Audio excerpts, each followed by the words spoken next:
Good morning. Thank you for joining us. I'm Jenna Middaugh. We are expecting an update from the fire department in the next hour or so. The El Paso County Sheriff's Office believes a man started this fire on purpose around 5 yesterday afternoon. And right now it's at least 3 acres with zero containment. We want to take you right out to 11 News reporter Kasha Carriage, who's live in Manitou Springs at the media staging area. And Kasha, what are we expecting this morning?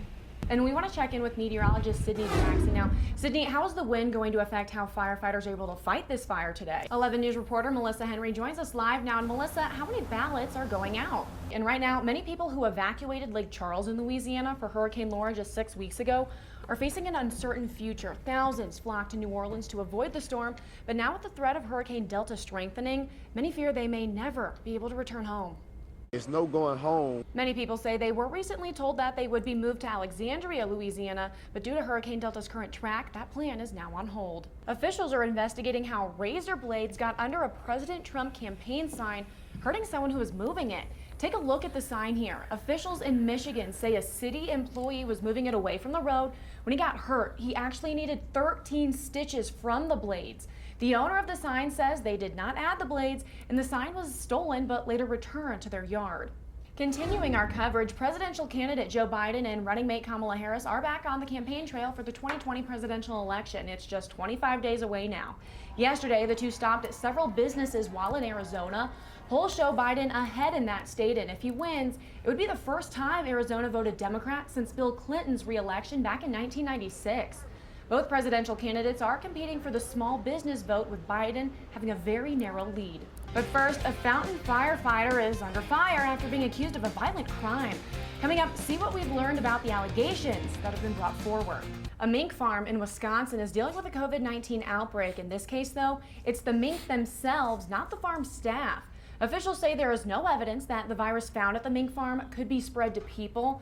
The best thing to do if you feel your pet might have some sort of illness is to keep it away from other animals and to call your local vet. Developing now, Southern Colorado police need help finding a man who was going door to door, possibly pretending to be a census worker. They say that man forced his way into a home and assaulted a woman inside. It happened yesterday afternoon on Gaylord Avenue in Pueblo, right near Mountain View Cemetery.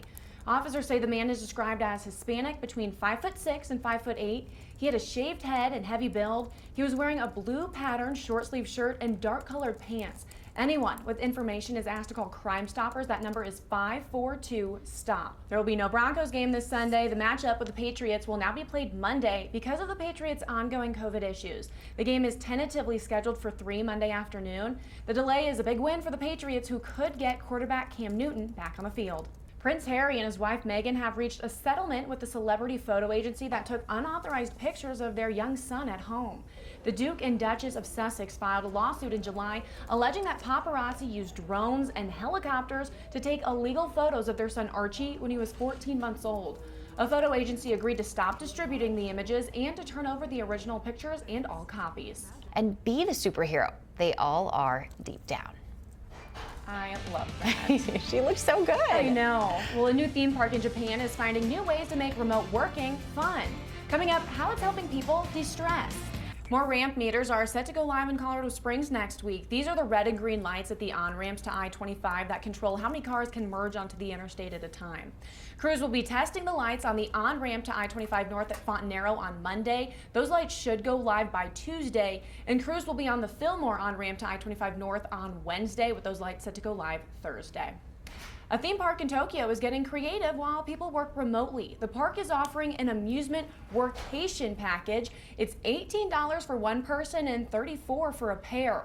Guests can set themselves up in a poolside work booth, complete with table, chairs, and Wi-Fi with outlets. The option to spend up to 1 hour remote working from inside the Ferris wheel. Okay, that's Wi-Fi equipped. Oh, that's kind of cool. I feel like I might get dizzy though if it's moving while you're trying to work on a computer. Or be distracted. Kind of dangerous. Yeah, I feel like you got to really strap in all your equipment. We're taking a live look right now at the staging area for the firefighters. You can see all those trucks.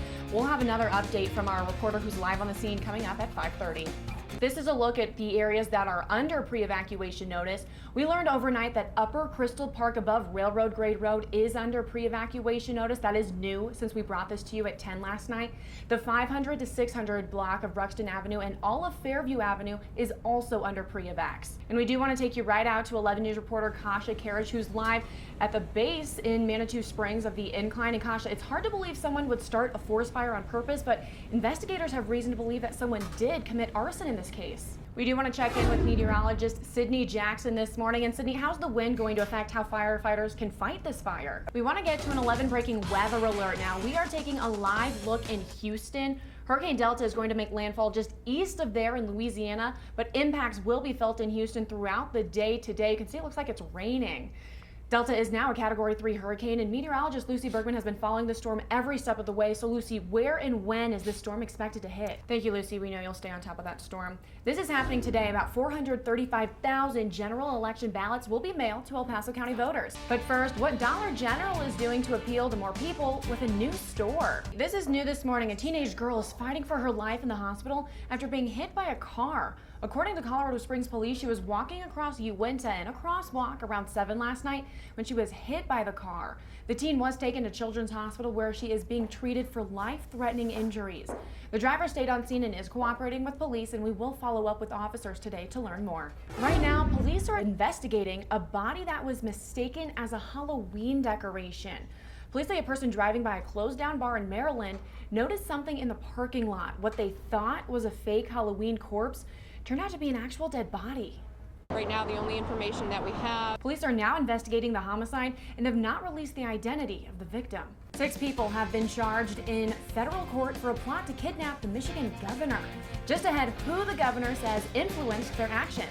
All right, thank you, Lucy. We are staying on top of the small wildfire burning near the Manitou incline. Right now, that fire is 0% contained. It's at least 3 acres and is burning on private property just above the Bar Trail. This is new this morning. The Deep Creek fire, burning about 100 miles west of Denver, is now at 88 acres with 35% containment. Officials have determined it was human caused. The details are still under investigation.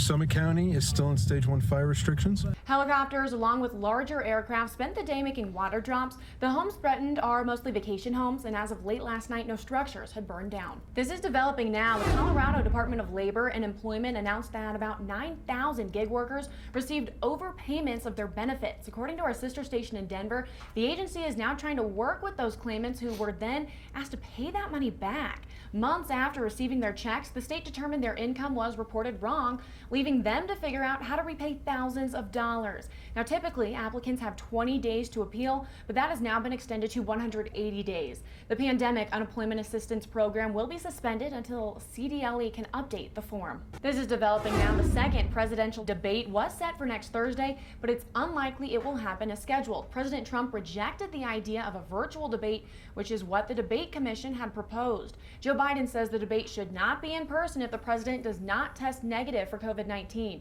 He tested positive for the virus 2 days after the first presidential debate. The president says he wants to be tested again today. As of now, ABC News says it will do a town hall event with Biden on October 15th, which is when the debate was supposed to be held.